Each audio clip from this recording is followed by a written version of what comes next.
Wis, ojo pikir jerone atimu dhisik. Jadi kalau ingin datang ngaji, kalau ingin baca Quran ya baca saja.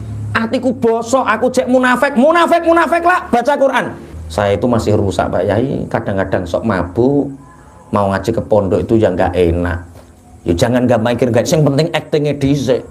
Jadi kalau orang nyangka tentang kita kebaikan kita, jangan kecewakan mereka. Jadi nek sampean kok preman, wis sementara kalau datang ke pondok, macak santri dulu acting gak popo, atimu rusak ora popo, iku ora penting. Kok iku mengikuti.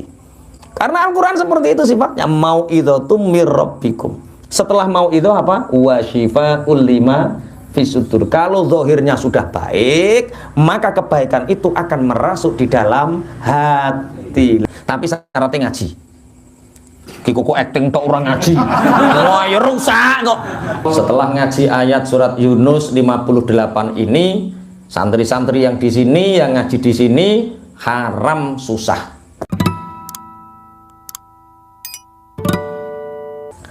Ya ayyuhan nasu qad ja'atkum mau'idhatum mir rabbikum wa shifaa'un lima fis sudur wa shifaa'un lima fis suduri wa hudan wa rahmatun lil mu'minin.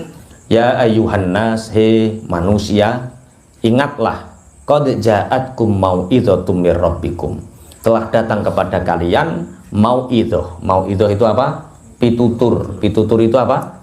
Nasihat. Nasihat dari Tuhanmu. Apa mau'idhah itu? Al-Qur'an. Sampai cek di beberapa kitab tafsir, mau'idhah itu isinya apa? Al-Qur'an. Telah datang kepada kalian Al-Qur'an yang memberi mau'idhah, memberi nasihat. Wa syifaa'ul lima fis sudur, dan menjadi obat bagi hati.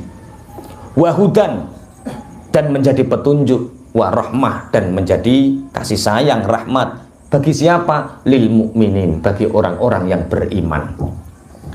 Jadi Al-Quran itu diturunkan oleh Allah untuk orang beriman. Satu, mau'idhatun, sebagai nasihat. Nasihat itu seperti ini. Tatanan mau'idhah itu, kalau Al-Quran menyebut mau'idhah, itu adalah tatanan zahir. Apa? Tatanan zahir. Jadi kalau kita membaca Al-Quran, kita akan dapat mau'idhah. Kalau kita mempelajari Al-Quran seperti ini, kita akan dapat mau'idhah, nasihat. Wis penting modelnya apik dhisik, bodine apik dhisik. Aja mikir jero atimu. Saya itu mau ngaji datang ke pondok itu malu toh Pak Yai, wong saya itu belum jadi orang baik. Nggak perlu jadi baik dulu, yang penting kelihatan baik dulu. Kelihatan itu penting. Kalau nggak percaya, sampean yang kelakuannya sampai hari ini misalkan buruk, wis ndang neng lokalisasi terserahlah. Tapi coba kelihatan baik dulu, nggak apa-apa neng lokalisasi yo ketonan, surbanan terus anu. Hah? Iya piye? Kelihatan baik itu penting nggak? Penting. Makanya kemarin itu siapa Mas Taufik itu pas wayah syukuran rumah, aku didudui komenan. Pak Yai ada yang komentar dan ada yang tanya mau menjawab. Apa Mas Taufik? Ada anak muda itu kalau sholat itu burungnya berdiri. Lah wa Allahu Akbar, manoke ngadeg. Ciri sing komentar ngisore piye, Fik? Lah yo kok ngeres. Bukannya seperti itu. Orang kalau membaca Al-Qur'an itu Allah memberi ketenangan kabar ini. Kalau ada orang baca Quran, Allah akan memberi ketenangan. Kenapa? Karena orang yang diberi nasihat itu akan punya tenang. Lah, tenang itu variasi. Ada orang yang tenang terus kebacut ngantuk, mulane wong nek maca Quran roh-roh apa? Ngantuk. Saya sudah ngecek beberapa orang. Pak, pernah tak suruh nyemak hafalan saya. Kuat 2 juz mesti boleh itu kondi. Mas Taufik mau tak kok nyemak. Wis toh bertahan 2 juz ngantuk, Pak. Karena apa? Yaitu Al-Qur'an itu punya daya sehingga mendengarnya itu menenangkan. Ya. Ketika sholat juga kadang-kadang seperti itu. Makanya ono sing ngadeg barang padha karo tangi turu deh. Itu justru levelnya mungkin lebih tinggi dari kita. Ya sampean tangi turu rak tenang. Lah nek tenang, manukmu ngadeg apa ora? Saking tenangnya, gue saking ngempete nguyos suwe gak ngerti ya. Secara medis saya nggak ngerti. Tapi yang jelas Al-Quran itu menjadi mauidhah. Kalau menjadi mauidhah ada ketenangan. Lah ketenangan ini nek cara Imam Nawawi niki pendapatnya ngeten. Mauidhah itu dalam tatanan syariat. Kalau kamu baca Quran, kamu dapat nasihat. Secara tatanan syariat, kamu akan berpakaian baik, kamu akan berbicara baik. Ini belum berbicara hati, tapi masih mauidhah, masih berbicara mulutmu baik, perilakumu baik, pakaianmu baik. Wes, ojo pikir jerone hatimu dhisik. Jadi kalau ingin datang ngaji, kalau ingin baca Quran ya baca saja. Atiku bosok, aku cek munafik lah baca Quran. Saya itu masih rusak Pak Yai, kadang-kadang sok mabuk, mau ngaji ke pondok itu ya nggak enak. Ya jangan gak mikir gak, yang penting actingnya dhisik. Masuk tukang mabuk lah, yang penting yo iku maca apa? Masak nyantri, terus tok-tok nyantri ngono. Suwe-suwe kulino, Pak. Makanya ada kejadian di daerah Bandung. Ada teman cerita itu, ada acara seminar. Ada acara seminar. Lah, ada orang Arab, entah Mesir, entah apa, pokoknya orang Arab. Itu kalau kan di daerah kita mesti koyo-koyo pinter ngaji tuh. Nek wong Indonesia kan kualik. Kalau ada bahasa Arab amin, amin, perasaan itu dungo. Perkara nek dungo biasanya bahasa Arab. Lah orang kita itu nyangka orang yang dari sana pasti pinter-pinter ngaji. Akhirnya tidur di hotel dua orang ini, padahal dua orang ini pencuri, Pak. Orang yang dari Arab ini pencuri, dia ke Indonesia itu jalan-jalan menghabiskan hasil rampokannya, hasil curiannya. Tidur dia di hotel Indonesia di Bandung. Lah di Bandung itu sedang ada acara. Lah di acara hotel itu ternyata ketemu dikirone koncone seminar. Wah ini dari Arab, ini pasti fasih, ini pasti pinter ngaji. Wah dihormati, dicium tangannya, orang ini kelengah-kelengah. Suruh ngimami subuh yuk kelengah-kelengah. Ternyata aslinya gak iso ngaji. Pulang Pak gerendak-gerendik. Dua orang ini kita dianggap baik oleh mereka. Jangan sampai mengecewakan. Kita sebelum pulang ke Mesir, kita harus belajar ngaji dulu sampai betul-betul alim. Jangan pulang sebelum alim. Jadi kalau orang nyangka tentang kita kebaikan kita, jangan kecewakan mereka. Jadi nek sampean kok preman, wes sementara kalau datang ke pondok, macak santri dulu, acting gak popo, atimu rusak, ora popo, iku ora penting. Kok mengikuti. Karena Al-Quran seperti itu sifatnya. Mau'idhatum mir rabbikum. Setelah mau'idhah apa? Wa shifa'ul lima fisudur. Kalau zahirnya sudah baik, maka kebaikan itu akan merasuk di dalam hati. Lah ini. Makanya kula eling kakak kula niku. Pas wayah kakak kula senenganin joget, senenganin dangdut, ngoten niku sering diajak Mbah Yai. Padahal santri-santri yang lain kan banyak, tapi kena apa sering diajak Mbah Yai. Koko diajak neng kurame, diapin joget neng kulo isin. Lho iki koyo dijak Mbah Yai diingi apa? Itu kiai. Koko ayah neng klepek dijak, ayo melu aku neng klepek, melu ndungani neng kono, melu ngaji neng klepek. Ternyata koko diewa neng klepek. Lho wong kene wis roh aku dinani jak Mbah Yai mau sampe joget. Paham seperti ini, paham maksudnya ya? Pertama acting dulu nggak apa-apa, yang penting zahirnya baik dulu nggak apa-apa. Setelah itu apa? Hati wa syifa'ul lima fis sudur. Ini sudah masuk tatanan tarikah, torikoh. Makanya yang baru-baru hijrah gak popo macakmu, wah nyuwantri gak popo, brengosmu dikerik gak popo, jenggotmu diingu ora popo, rotok cingkrang sithik ora popo, pokoknya acting dhisik ora popo. Setelah itu baru kamu akan dari kebaikan-kebaikan yang kamu lakukan dari actingmu itu wasyifa'ul lima fisudur. Nanti hatimu terobati dari kebaikan. Tapi syaratnya ngaji. Ki kok acting tok orang ngaji. Wah, ya rusak kok. Yo acting yo ngaji. Karena dari ngaji itu wasyifa'ul lima fisudur. Lah baru nanti dapat hidayah. Berarti hidayah itu level berapa? 3. Orang membaca Quran satu dapat nasihat. Nasihat ini zahir. Setelah dapat nasihat, perilaku zahir dibenahi, maka akan merasuk ke dalam hati. Setelah masuk ke dalam hati, membaca Al-Quran tidak sekedar dapat nasihat dan dapat ketenangan, Tapi di dalam Al-Quran sudah ada jawaban hidup. Kalau kamu mau melakukan apa-apa, Quran jawabannya. Menjawab semua permasalahan hidup. Inilah yang disebut dengan wasyifaa'ul lima fi sudur. Kemudian barulah wahudan, kita mendapatkan petunjuk. Setelah mendapatkan petunjuk, petunjuk itu betul-betul hidayah menuju Allah wa rahmah. Akhirnya Allah memberikan rahmat kasih sayangnya kepada kita. Kepada kita siapa? Orang-orang mukmin. Jadi Al-Quran itu seperti itu. Tidak seperti koran, tidak seperti novel. Coba Anda bayangkan, besok cari koran. Setiap hari cari koran. Kalau nggak cari koran, ambil Detikcom. Apa Detikcom itu? Pokoknya ayo baca berita, bedakan. Coba kamu 10 menit baca Al-Quran dengan 10 menit baca berita, apa yang terjadi? Baca berita itu resah, apalagi mendengar. Bagi orang yang suka sensus penduduk itu perasaannya bumi kindang. Ora Pak, Indonesia ini semakin penuh, makanya harus KB. Wah, yang dibahas kuwi terus perkara dhek iku tukang sensus Pak. Resah.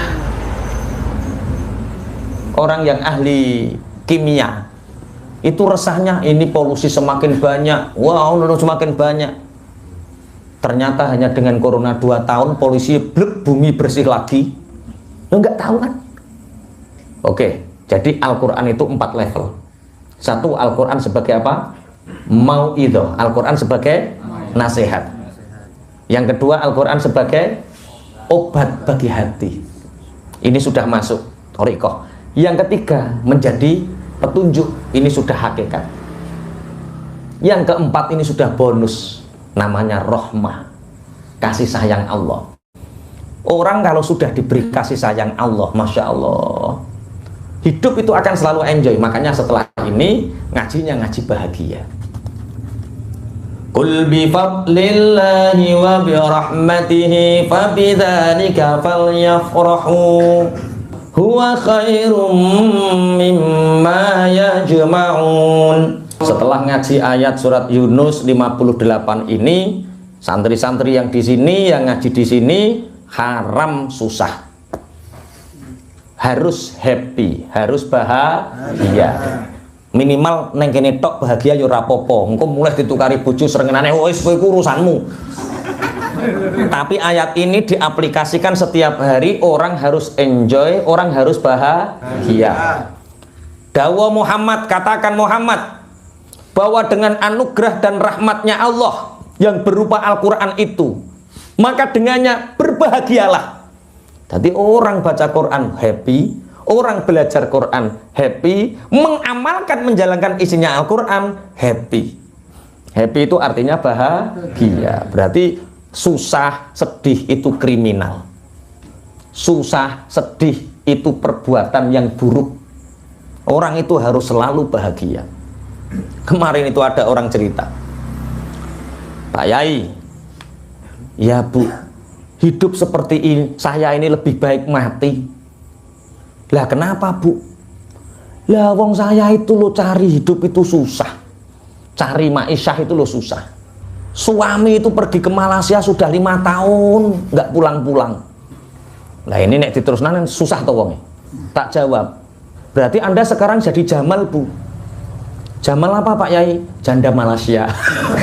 Wis mulai guyu deh. Oh, ya untuk mengalihkan saja. Oh, ya bukan seperti itu Pak Yai, tapi hidup itu susah. Ya tak ceritane susah mana dengan hidupku umpama aku gelem susah.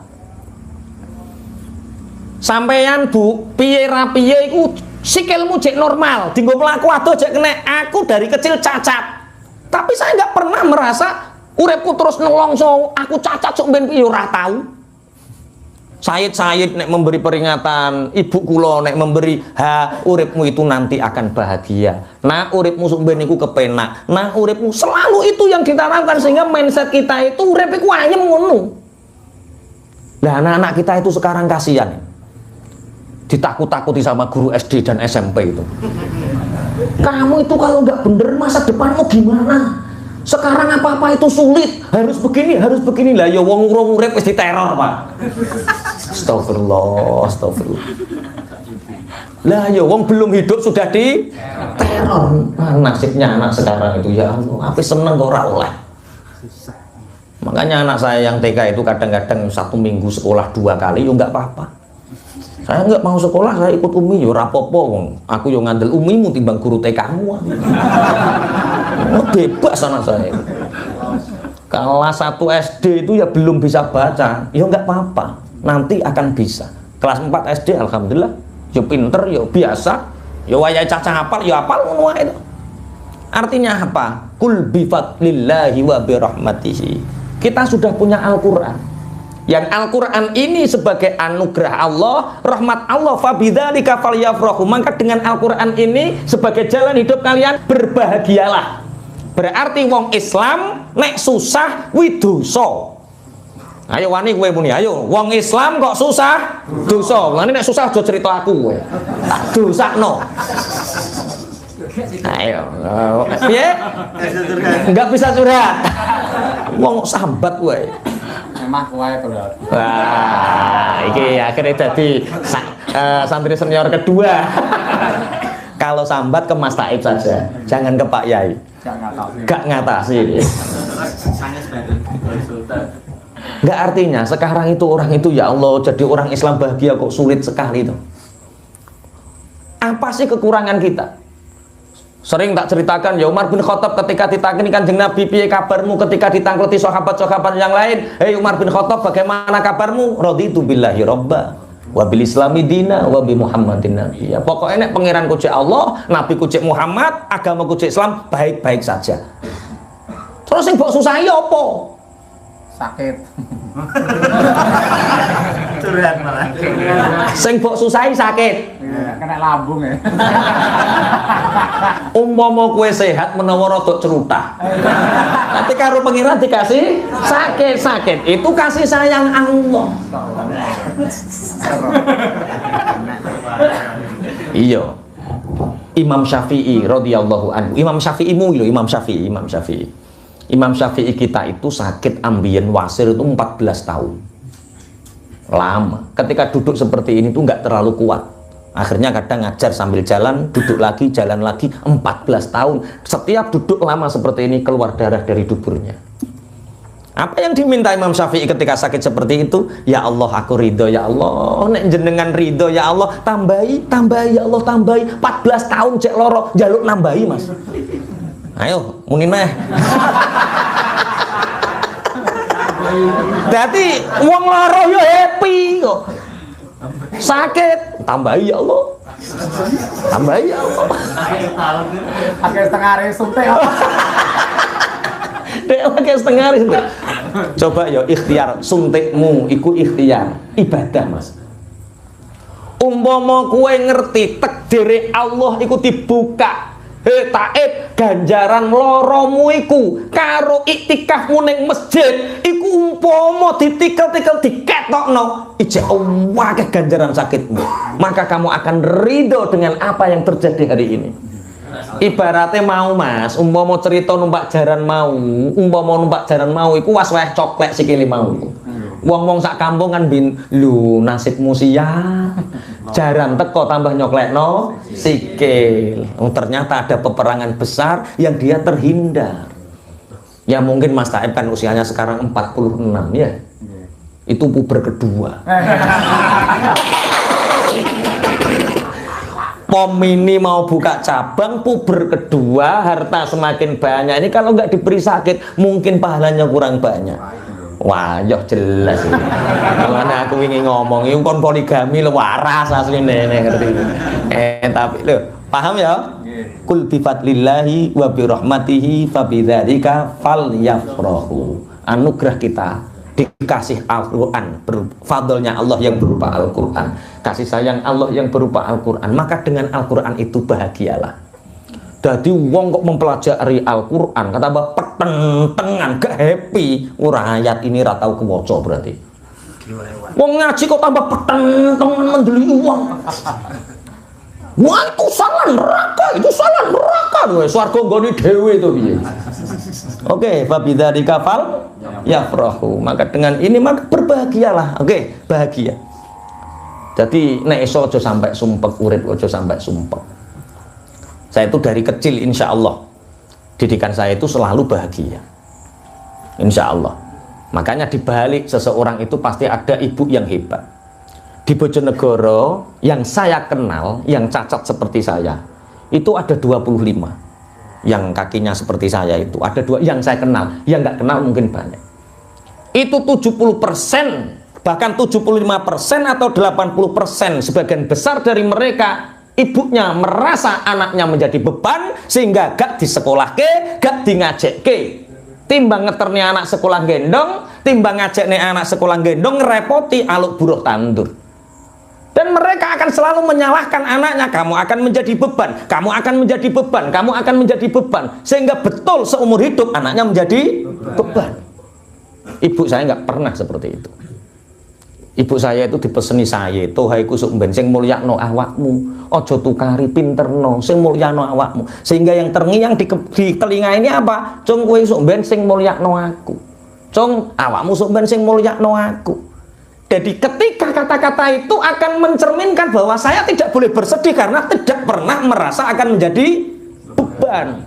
Jawabannya bahagia dengan model pendidikan. Makanya kemarin ya Allah, ada teman Surabaya nelpon, Ustadz, pondok Ustadz itu ada tahfidnya? Ya, ada tahfidnya. Pondok Ustadz itu bisa baca kitab kuning 2 tahun, tak jamin kalau normal bisa baca kitab kuning, Fathul Qorib, Majid bisa. Ada sekolahnya. Kalau sekolahnya pakai sekolah salaf, tapi ijazahnya formal. Sekolahnya salaf, ijazahnya normal. Oke. Ada teknologinya Ustaz. Anak saya itu ingin hafid Quran, pinter baca kitab kuning, ahli teknologi, ahli kimia, bisa jadi dokter. Tanda nih. Ada Pak. Di mana Ustaz? Di surga. Iku anak apa robot iku? Oh, iso kabeh iku anak apa robot? Cobalah. Kul bi fadlillahi wa bi rahmatihi fa bidzalika falyafrahu. Wong mbok yo ngilonan. Sekelas Mas Taib duwe anak apal Quran, wis mulya apa urung? Najan iso apal Quran tok, gak iso maknani Quran, wis bejo Mas. Ndelok peraupane wong tuane ngene. Wong mbok ngilonan. Kiai ditekan, pondoknya harus seperti ini, seperti ini, seperti ini. Lah kowe sapa? Kowe duwe anak apal Quran wis untung-untungan. Wis sak ngisore Mas Taib. Kim nggak tambah belarah toh? Sekolah nganggo buku sitok, pelajaran IPA yo kuwi. Pelajaran kimia yo kuwi, matematika yo kuwi yo sitok kuwi tok, Pak. Ya. Ngono kepingin anak iso maca kitab. Wis ora apal Quran lah, bisa baca kitab kuning, bisa baca kitab kuning sekelas anak iki wis beruntung apa ora? Lah ngono ra ayem to uripmu. Anugerah nak. Bapak duwe anak sampean wis kaya nabi, yakin wis kaya duwe anak nabi. Wong bapakmu ngene kok duwe anak iso maca kitab kuning. Ngono ra fa bidzalika fal yafrahu ra wong ambisine kaya ngono. Wes sak ngisore Kim sapa? Golekno contone. Sapa Mas Saib? Sak ngisore Kim sapa kira-kira? Sing dableke sak ngisore Kim neh. Dari ngenyek nek muni. Ora ki ora nggo conto ben wong iku duwe rasa syukur. Mas Kopek. Wah, iki sarjana farmasi ya. Aja nek sarjana farmasi sak dhuwure Kim to. Wong lulus sarjana farmasi ku ya abot e. Cakwin. Sembeli aku. Cakwin dah. Lah sekelas Cakwin duwe anak iso maca Quran fasih, tahajute jangkep, Senin Kemis jangkep, ngrowot pisan. Lho lah ngene iki lho. Anak kula gelem mondok mpun syukur. Coba. Lah nek ngene kan yo enak to. Fal yafrahu, dia akan bisa hidup bahagia menikmati. Lah wong Al-Qur'an itu mengajarkan untuk bahagia itu Masya Allah. Orang bisa syukur saja sudah bahagia loh. Maksudnya ngeten loh Kak. Kalau kita kemampuan kita bisa makan nasi putih, sambal korek, tempe purno, Tempe udo, tempe udo. Tempe udo itu Mbah, tempe udo itu tempe yang tidak dikasih bobot namanya tempe udo. Lah itu ning Surabaya kemarin saya jajan itu tempe purno. Tempe purno apa jebule tempe udo kuwi. Halah, lah tempe telanjang. Nah, kalau kita bisa makan nasi, sambal korek, tempe purno, kalau kita menikmati enak, Pak. Seger, meruntus. Karena menikmati. Adanya itu ya dinikmati. Kalau kita makan nasi putih, sambal korek, tempe purno, nggak mikirkan daging sapi, daging ayam di sana, nikmat di sini. Lah kesalahan orang banyak itu di sini nasi putih, sambal korek, tempe purno, sini dan sini itu mikirnya kenapa nggak daging, kenapa nggak ayam, sing kene rasane enak, sing kono ora ketuku, nggak kebeli. Paham? Bojomu enenge kuwi, ya wis kuwi. Aja rasa buntel koran gambar Desi Ratnasari. Bojomu buntel Desi Ratnasari ben kaya ora enak. Ayo, kuncinya apa? Kita ditakdir Allah jadi mukmin harus bahagia. Ditakdir Allah menjadi orang muslim harus bahagia. Dengan carut masalah yang ada di dunia ini, segala carut marut masalah. Mulai cocote tonggo rusak, mulai loro, mulai apapun carut marutnya dunia, kita harus bahagia, jangan bersedih. Oke, bersedih kriminal. Oh, nek ditakoki wong, Mas, kula ngeten iki sedih, Mas. Dosa kowe sedih. Guyu. Jadi, lah orang itu jangan sampai membuat orang bersedih. Orang itu harus membuat orang bahagia. Oke. Ya, Dari mana aku ya sedih aja. Pak Le, saya punya hutang Pak Le, sedih Pak Le, lah perasa aku ora. Lah terus piye Pak Le, ayo nangis bareng. Jangan seperti itu. Kita harus memberi spot positif, terus membangkitkan orang, memotivasi orang agar orang itu harus bahagia. Jadikan anak-anak kita bahagia, istri kita bahagia, lingkungan kita bahagia, semua yang berhubungan dengan kita bahagia. Fabidzalika fal yafrahu. Ada seorang, ini satu sirah ya, ada cerita. Kalau Anda ingin beli kitab itu, ada kitab yang khusus cerita orang-orang di balik kejadian buruk itu ada kebaikan. Atau Roh Hasaniyah kalau nggak salah kitabnya. Itu ada cerita seorang wanita yang ahli membuat roti. Iki sobok terokim. Dia setiap pagi menyempatkan bersedekah 3 roti yang ditaruh di jendela dan ditulisi untuk siapapun yang membutuhkan. Tapi ketika dilihat setiap hari yang mengambil ya 1 orang itu saja. Orangnya tua, renta, nggak ahli ibadah, bungkuk. Jadi 3 roti tulisi untuk yang membutuhkan, ikhlas lillahi ta'ala, tinggal ambil. Diinceng karo wonge, yang ngambil siapa? Yang ngambil siapa? Pagi yang ngambil ya orang itu lagi. Ngambil, tidak hanya ngambil, ngumpat. Ngambil. Keburukanmu akan selalu ada padamu, kebaikanmu juga akan ada pada dirimu. Terus wong iki kok juko mengambil tapi kok menghinaku, seakan-akan aku ada keburukan yang ada di dalam diriku. Itu bertahun-tahun seperti itu. Sedekah roti tapi diambil hanya 1 orang dan orangnya itu dan mengumpat seperti itu terus. Keburukanmu akan kembali kepadamu dan kebaikanmu juga akan kembali kepadamu. Akhirnya wanita ini karena jengkel bertahun-tahun seperti itu, dia ingin mosok tak racun ya wong tua iki. Kesetanan deh. Karena dia ingin rotinya diambil oleh orang lain. Selalu orang mosok tak racun dhisik wong iki. Racun sudah dibeli mau ditaburkan, dia teringat perkataan orang tua itu, keburukanmu akan kembali kepadamu, kebaikanmu akan kembali kepadamu juga. Ini kalau tak racun, jangan-jangan racunnya kembali kepadaku. Takut enggak, tak kasihan. Akhirnya kenapa perempuan ini sedekah? karena sudah 5 tahun anaknya merantau dan tidak pernah pulang. Sejak saat itu dia bersedekah terus untuk harapan anaknya kembali dalam keadaan selamat. Akhirnya pada hari akan meracun itu dan tidak jadi itu, dan diambil orang yang sama, tiba-tiba pintunya diketuk. Tok tok tok, assalamualaikum. Suara ini kelihatannya tidak asing. Waalaikumsalam. Dilihat itu ada orang pemuda yang sangat kurus kering kerunta, sehingga hampir saja pingsan, ditampani karo perempuan yang bersedekah roti. Ternyata ketika diusap wajahnya, dilihat ternyata itu adalah anaknya. Menangis perempuan ini, apa yang terjadi nak?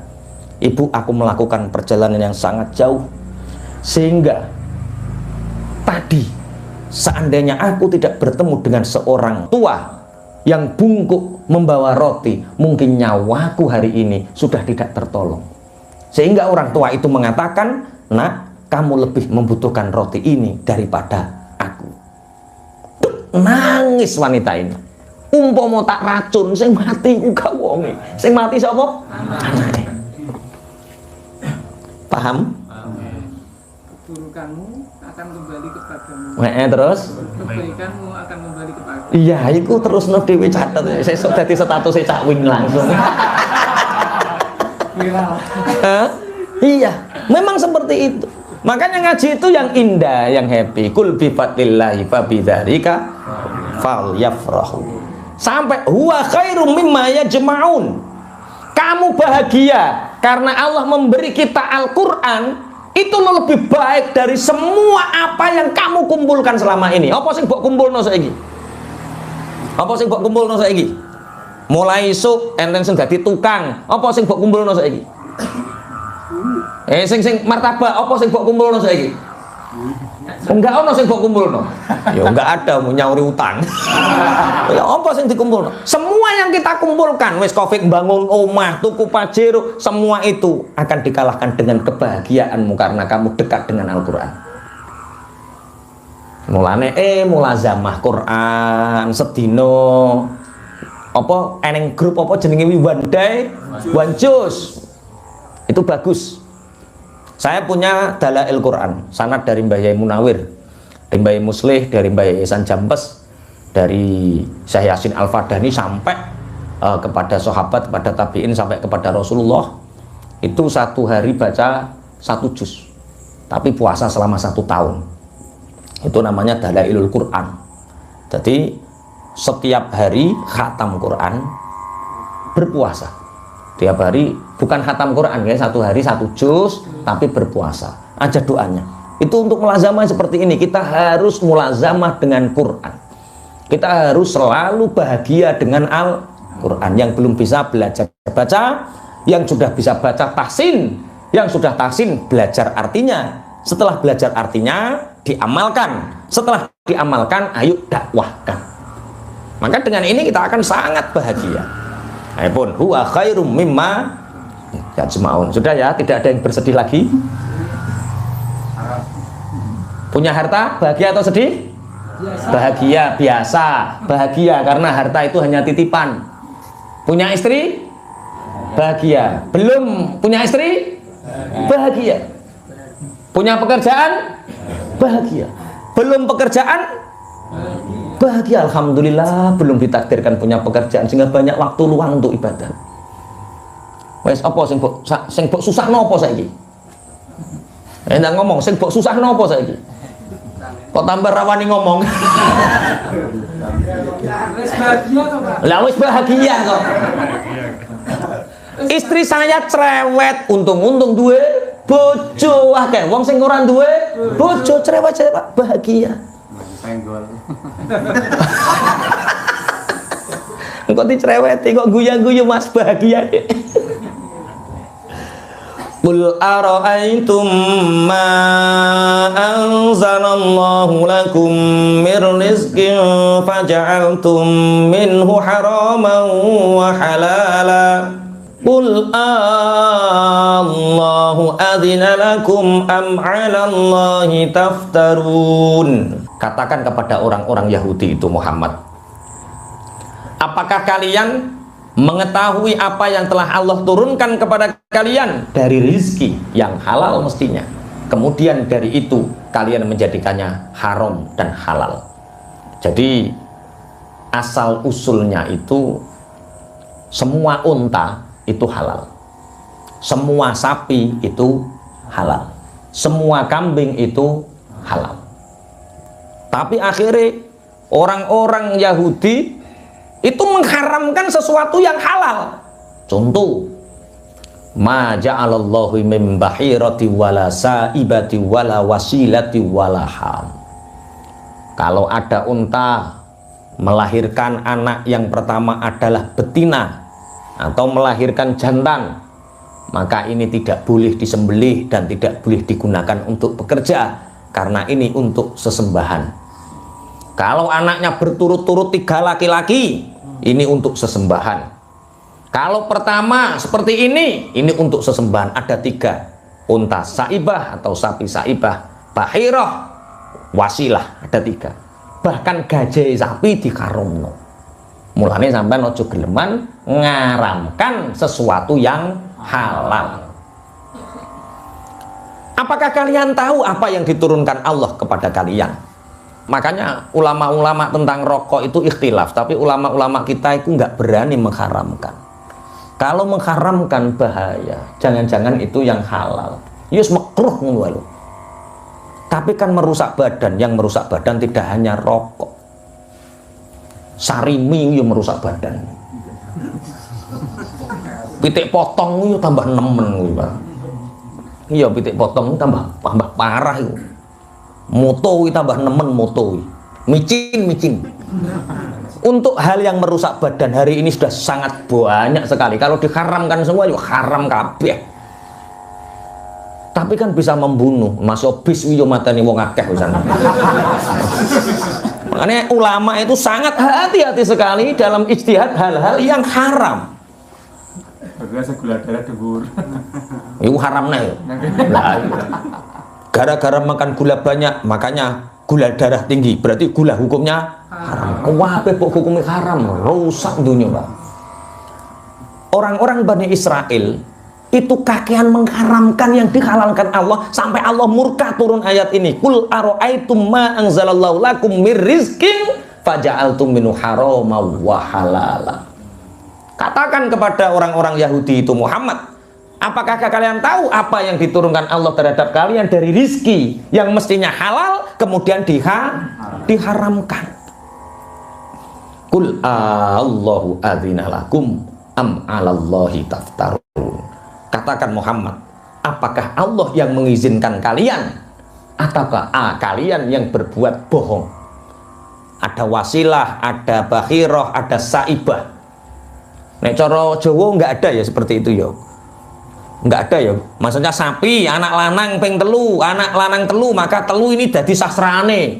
Nggak ada ya. Itu tradisi-tradisi jahiliyah. Kalau di sini ada tradisi yang mirip-mirip itu apa? Oh, ontang-anting. Itu beda toh kasusnya. Itu bukan makanan yang diharamkan kok. Itu ilmu marketing saat itu.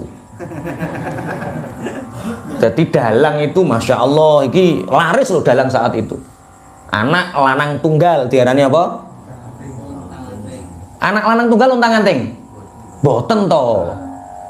Aku ora ngerti ya. Pokoknya yo nanggap wayang terus lho pokoknya Pak. Anak lanang siji nanggap wayang, anak apa? Anak satu wedok nanggap wayang. Terus lanang wedok nanggap wayang, terus telu lanang kabeh nanggap wayang, wedok kabeh telu nanggap wayang. Itu ilmu marketing itu. Lah, yo itu ilmu marketing maksudnya. Kan saat itu memang yang paling bijak seperti itu. Ya, kita hormatilah tradisi seperti itu, kita hormati. Yang penting gak syirik. Syirik itu ketika kita meyakini kalau enggak seperti itu akan terjadi keburukan. Nah, itu yang enggak boleh. Tapi alhamdulillah itu juga salah satu dakwah orang terdahulu untuk membaca syahadat. Jadi anakmu piro Mas Taib siji, wah nanggap wayang maca syahadat akhirnya asyhadu an la ilaha illallah wa asyhadu anna muhammadar rasulullah. Terus akhirnya digawe kalimah sodo kuwi. Nah itu memang saat itu ya mungkin saat ini Kaya Covid ini media sosial ini digawe alat dakwah ya orang ngerti. Mungkin saat itu tetap menjadi alat dakwah.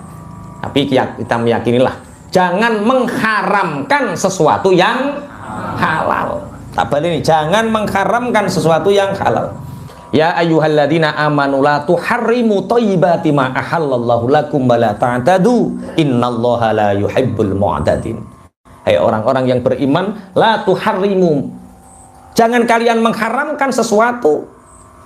La tuharrimu thayyibati ma ahallallahu lakum, sesuatu yang baik yang Allah menghalalkan untuk kalian. Jadi jangan sekali-kali mengharamkan sesuatu yang dihalalkan oleh Gusti Allah. Wala ta'tadu, jangan melewati batas.